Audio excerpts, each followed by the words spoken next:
रात का वक्त था। हल्की बारिश हो रही थी। सड़क किनारे एक बूढ़ी औरत बैठी थी। फटे हुए कपड़े, झुर्रियों से भरा चेहरा और सूखी हुई आंखें।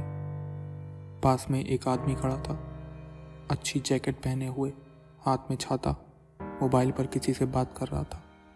लेकिन उसकी नज़र बार बार उस बूढ़ी औरत पर जा रही थी। बूढ़ी औरत के हाथ में एक आधी रोटी थी, पुरानी, सूखी और शायद किसी के जूठे टिफिन से मिली हुई। वो धीरे धीरे रोटी खाने लगी, लेकिन हारने वाले के साथ उसकी आंखों में आंसू आ रहे थे। वो आदमी कुछ देर तक उसे देखता रहा, फिर उसके पास जाकर पूछ बैठा, माँ, रो क्यों रही हो?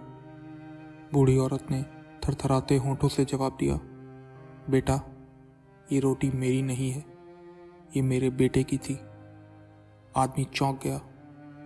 बेटा? कहाँ है तुम्हारा बेटा? बूढ़ी औरत ने कांपते हुए इशारा किया। सड़क के उस पार एक छोटा बच्चा पड़ा था, ठंड से ठिठुरता हुआ, आंखें बंद, मर चुका था। बूढ़ी औरत के आंसू तेज हो गए। मेरा बेटा 2 दिन से भूखा था।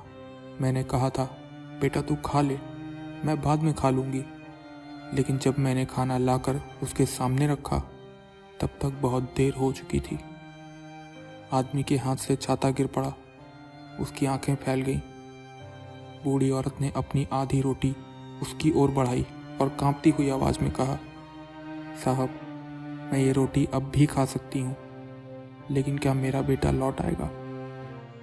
बारिश तेज हो गई थी, लेकिन उस आदमी की आंखों में पहली बार अमीरी और गरीबी का असली फर्क दिख रहा था।